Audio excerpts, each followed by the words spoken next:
Salut à toutes et à tous, bienvenue sur Web Girondin Télé. Salut aux socios qui soutiennent cette Web TV.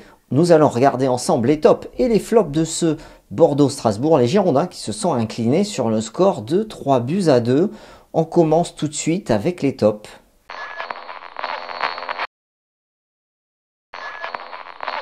Malgré la défaite, il y a des joueurs qui sont sortis du lot du côté des Girondins de Bordeaux avec tout d'abord le capitaine Laurent Koscielny. C'est lui qui allait chercher le penalty du 3-2 en s'arrachant dans la surface.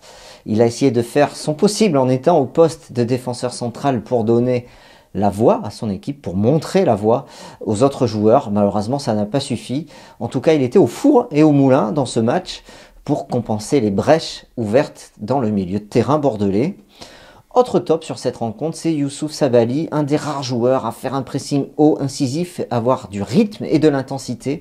C'est lui qui a la première occasion du match, bien décalé par série. Sa frappe passe au ras du poteau.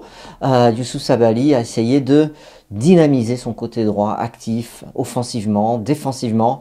Malheureusement, ça n'a pas suffi à Bordeaux pour faire au moins un match nul face à cette équipe strasbourgeoise. Enfin, un autre joueur a montré un peu plus d'allant que les autres, c'est Yacine Adli avec une deuxième mi-temps avec un rythme plus élevé. Il a essayé de faire le décalage, de provoquer, de jouer vers l'avant. Il a une belle occasion avec un 1-2 avec Wang Guizhou. Malheureusement, sa frappe du gauche passe au ras du poteau du gardien alsacien. C'est tout pour les tops. On regarde maintenant les flops de cette rencontre.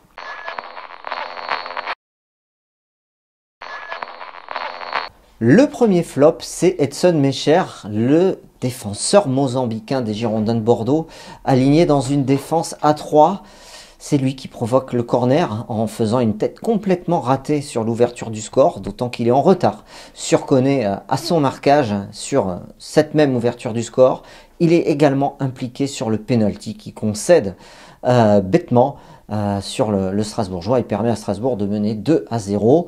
Match difficile pour Mecher qui démontre encore qu'il n'a pas de rythme depuis le début de la saison et il lui reste plus que 7 matchs pour trouver le rythme. Le deuxième flop, c'est Jean-Michel Seri, un début de match compliqué. Il a joué très haut, ouvrant les brèches dans le milieu de terrain pour les Strasbourgeois. Il était quasiment en position de numéro 10 alors que son poste est plutôt un poste défensif et de relayeur. À noter quand même à son actif quelques bonnes passes, notamment la passe pour Sabaly en première mi-temps. À côté de ça, techniquement, c'est vraiment trop juste pour Jean-Michel Seri qui, nous sommes aujourd'hui le 4 ou le 5 avril, mais Jean-Michel Seri n'a toujours pas retrouvé le rythme de la compétition. Autre flop, c'est Rémi Houdin, complètement absent de cette rencontre, aligné sur le côté gauche, côté qu'il n'affectionne pas. Il a été absent, que ce soit sur le plan défensif ou offensif. Il a très peu tenté, se contentant de jouer les coups sans grande intensité. Autre flop pour cette rencontre, Nicolas Depréville, qui a traversé ce match tel un fantôme, peu de touches de balle, peu d'engagement, peu de réussite. Il a essayé de mettre du rythme parfois, mais c'était vraiment trop juste dans ce collectif bordelais. Et enfin, Hatem Ben Arfa qui a complètement raté son match, se contentant de marcher souvent, ne se replaçant pas et étant rarement décisif sur ses incursions offensives. Au contraire, il a perdu beaucoup de ballons.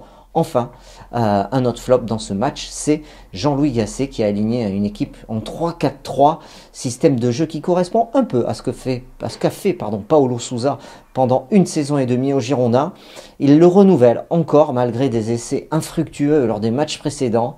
Le coach bordelais choisit d'aligner une défense très expérimentée et lente, avec en plus Mecher qui est vraiment au plus mal dans cette saison, qui manque de rythme, qui n'a pas de vitesse, qui est maladroit, qui n'a pas d'automatisme. On l'a vu, ça a coûté 2 buts aux Girondins face à Strasbourg.